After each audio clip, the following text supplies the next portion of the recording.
This video for educational purpose only. Investments in the securities market are subject to market risks. Please read all related documents carefully. Hello Revanth గారు. Hello అండి. So ఇప్పుడు ఒక regular scenario గురించి మాట్లాడదాం. Usually market హైలో ఉన్నప్పుడు అందరికీ ఎలా ఉంటుంది, సో బాగా రిటర్న్స్ వచ్చేస్తున్నాయి, మనం కూడా ఇన్వెస్ట్ చేయాలి అనే సిచ్యువేషన్ ఉంటుంది. అండ్ లోలో ఉన్నప్పుడు అమ్మో ఇప్పుడు రిస్క్ ఏమో, కొంచెం ఆగుదాము అనే ఫీలింగ్ ఉంటుంది. General human tendency, right? So అసలు యూజువల్గా ఎప్పుడు ఇన్వెస్ట్మెంట్ చేయాలి అనేది ఫస్ట్ క్వశ్చన్.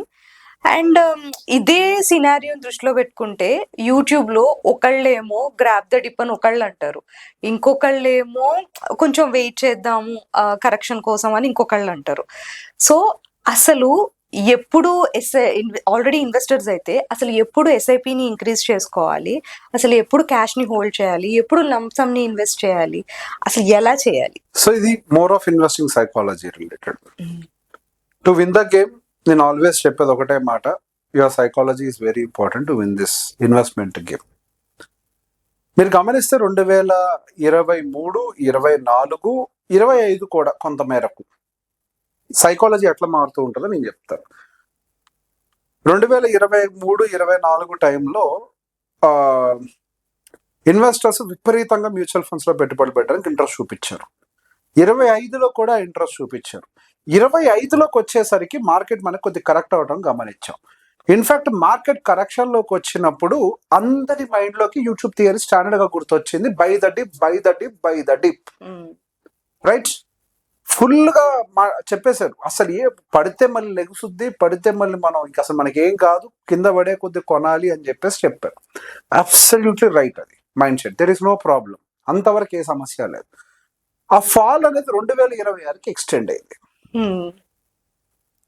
2025 స్టార్టింగ్ వరకు డిప్ చూసి by the dip super opportunity అన్నారు, అద్భుతం. ఎఫ్ఐఎస్ అవుట్ఫ్లో పోతుంటే డిఏఎస్ ఇన్ఫ్లోస్ వచ్చినాయి, అద్భుతంగా మార్కెట్ ని సపోర్ట్ చేశారు, అన్డౌటెడ్లీ ట్రూ. తర్వాత వచ్చేసరికి కొద్దిగా భయం స్టార్ట్ అయింది 2025 ఎండింగ్ కి, ఏంటి మార్కెట్ తేడా కొడుతుంది అని, ఇంకా రికవర్ అవ్వట్లేదు అని. 2026లోకి వచ్చేసరికి పేషెన్స్ అంతా టెస్ట్ చేస్తుంది. 2026లోకి వచ్చేసరికి దాదాపుగా last 3 years SIPs negative returns లో ఉన్నాయి. మార్కెట్ పడ్డది 2 ఏళ్లే, కానీ 3 year యావరేజ్ ఎస్ఐపిస్ డౌన్ లో ఉన్నాయి. లంసమ్స్ లో రిటర్న్స్ లేవు, పేషెన్స్ చచ్చిపోతుంది, ఎస్ఐపీలు ఆపేస్తున్నారు, రిడిమ్షన్లు మొదలు పెడుతున్నారు, రైట్? మరి ఇదే థియరీ మీరు 2025లో buy the dip, patience will give you the return, market లో డిప్ లో ఉన్నప్పుడు ఉంటేనే పైసలు వస్తాయి. మరి 2026లో ఎక్కడికి పోయింది అది? మన సైకాలజీ అక్కడ ఉండాలి కదా. సో ఈ బిహేవియర్ కేవలం మ్యూచువల్ ఫండ్ లోనే కాదు.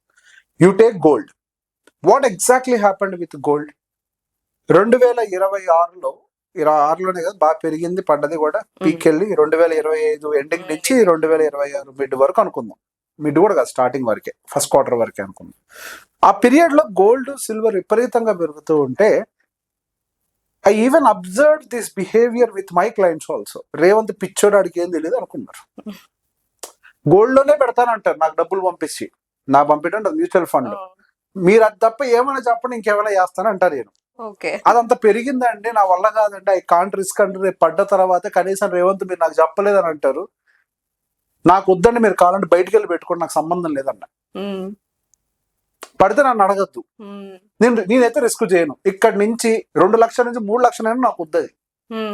నా థియరీ ఎప్పుడు ఒకటే, పరిగెత్తే బస్సు ఎక్కద్దు, పరిగెత్తే బస్సు ఎక్కితే బస్సు కింద పడతామో బస్సు లోపల పడతామో తెలియదు, నేను ఆ రిస్క్ అయితే చేయను, నేను ఇంకో బస్సు వచ్చేదా కాగుతా, నేను ఆ బస్సే ఎక్కుతా, నేను ఈ థియరీలోనే ఉన్నా. అప్పుడు ఏం చేశారు మీరు గమనిస్తే న్యూస్ లో కూడా, సిల్వర్ షాపుల ముందుకి లైన్ కట్టారు. అవును, చాలా పర్చేస్ జరిగింది కదా. అసలు సిల్వర్ పెరుగుతుంది అని కొంటాడు బుద్ధున్నోడు, బుర్రా బుద్ధి పనిచేస్తుందా? బంగారం కొన్నా కనీసం ఆర్నమెంట్ చేయించుకుంటావు, 10 కేజీలు 20 కేజీలు బార్లు కొని ఏం చేస్తావు, డబ్బులు చేయించుకుంటావా? ఏం చేయించుకుంటారు? మొన్న ఈ మధ్య నేను సేమ్ ఫీల్డ్ మా మిత్రులు ఒకరు మాట్లాడుకుంటూ ఉంటే, ఇదేమో కించపరచాలని కాదు, రియాలిటీ. అట్లీస్ట్ ఇట్లా చెప్తే మీకు జువెల్కి అర్థమవుతుంది అని చెప్తున్నాను, అంతే. కామెడీగా చెప్తూ ఉంటే అట్లీస్ట్ మీకు అర్థమవుతుంది అని మాట్లాడుకుంటూ ఒక్కొక్కళ్ళు నన్ను బార్లు కొన్నారు, ఏం చేస్తారు రేవంత్ వాళ్ళు? ఇక ఇంట్లో టీపై మీద పేపర్ వేడుక పెట్టుకోవడమే సిల్వర్ బార్లు అన్ని. గోల్డ్ అన్న జ్యువెలరీ చేయించుకుంటారు, సిల్వర్ తో ఏం చేయించుకుంటారు? దేనికి పనికిరాదు కదా సిల్వర్. ఒక లిమిట్, 1 kg అంతే కదా, లేదా 1 kg-న్నర, లేదా 2 kg, అంతకు మించి పనికిరాదు కదా.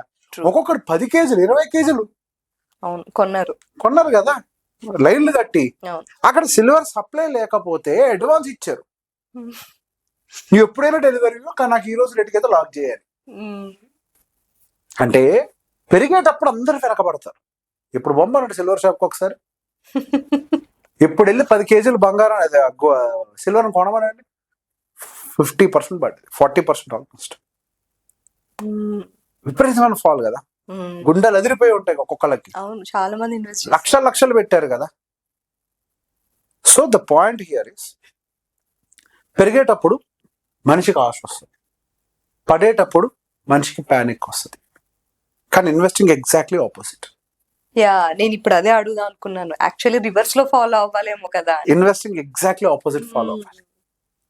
మార్కెట్ పెరిగేటప్పుడు భయపడాలి, మార్కెట్ పడేటప్పుడు ఎగ్జైట్ అవ్వాలి. ఎంత పడితే మనకు అంత మంచిది. If you are beginner investor, నువ్వు స్టార్ట్ చేయగానే మార్కెట్ పడుతుంది అని అంటే, నీకు మించిన అదృష్టవంతుడు ఇన్వెస్టింగ్ కమ్యూనిటీలో ఇంకొకరు లేడు.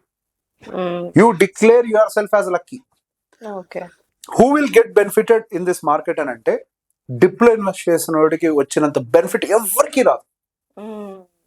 There is a saying in market, మీరు గుడ్ డేస్ అని అంటాం యాక్చువల్లీ, అంటే పడ్డ టైంని గుడ్ డేస్ అని అంటాం, పెరిగే టైంని కొంచెం బ్యాడ్ డేస్ అని అంటాం. గుడ్ డేస్ లో మిస్ అయ్యే ఒక 2-3 SIPs మీ వెల్త్ మొత్తాన్ని మార్చేస్తారు. సో స్టాప్ చెయ్యకూడదు అసలు ఎట్టి పరిస్థితిలో, కుదిరితే పెంచాలి. ఇప్పుడు మీరు అడిగిన ప్రశ్నకు అర్థమైంది కదా. ఓకే, పడ్డప్పుడు అతుత్సాహాన్ని ప్రదర్శించాలి. అతుత్సాహమే, ఇంక అక్కడ లెక్కలొద్దు, ఆమె క్యాలిక్యులేటర్ నో, అతుత్సాహం ప్రదర్శించండి. బీ బ్లైండ్, ఇన్వెస్ట్ ఎంత అంటే అంత ఇన్వెస్ట్ చేస్తూనే ఉండాలి. పడ్డప్పుడు buy more number of units. When market is down, you can accumulate more number of units. It's a literal game. Okay, psychological ఇంకో మాట చెప్తాను దీనికి. Don't look at the money that you are investing. Panic అవుతారు. Look at the units that you are accumulating. Okay. How many more number of units that you are able to accumulate? Okay. For 10,000 rupees, you are accumulating, for example, 100 units at this level.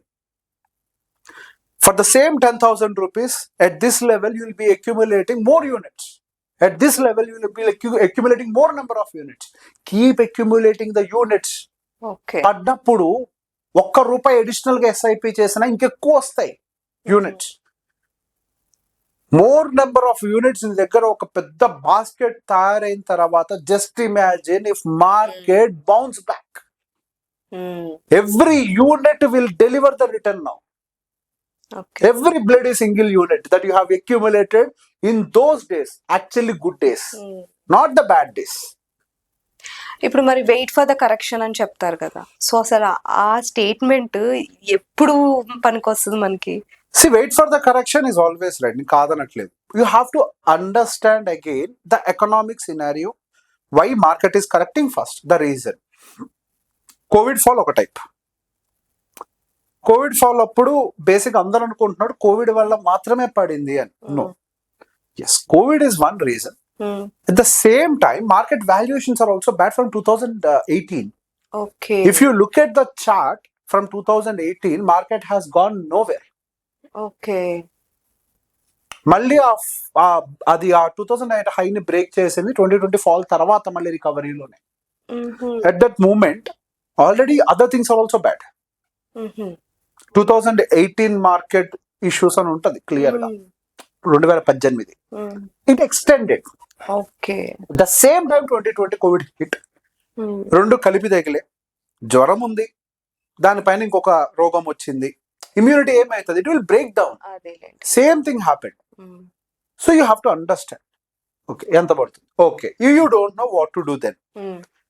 Simple గా calculate చేసుకోవాలి అని అంటే, if you have 100 rupees in cash, based on the valuations, when you feel that market PE is very high, valuations are bad, hold it in cash.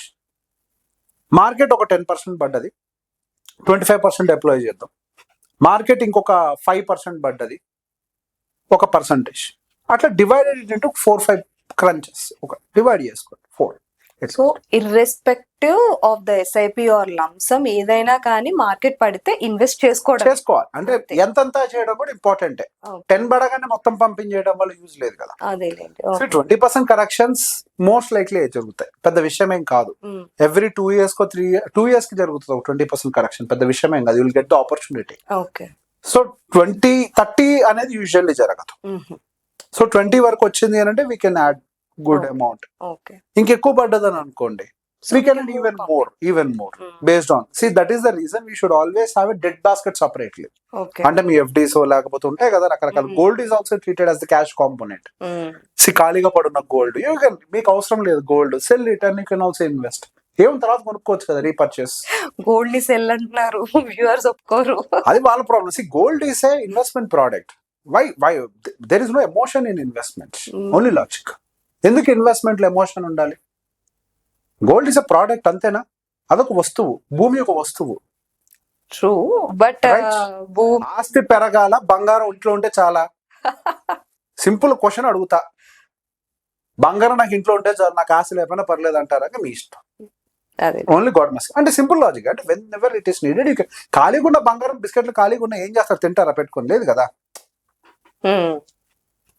Sell it, it's an asset. అది already పెరుగుంది, అమ్మేసి ఈక్విటీలో పెట్టుకోండి. తగ్గింది అది, equity పెరిగింది, మళ్ళీ కొనుక్కోండి తర్వాత gold. Rotation, asset rotation అంటారు. You can keep it. So 20% fall ఉన్నప్పుడు ఎస్ఐపి కానీ లంసమ్ కానీ ఇన్వెస్ట్ చేసుకోవాలి, పెంచుకోవాలి. అదే ఎస్ఐపి అయితే పెంచుకోవాలి. Okay, thank you.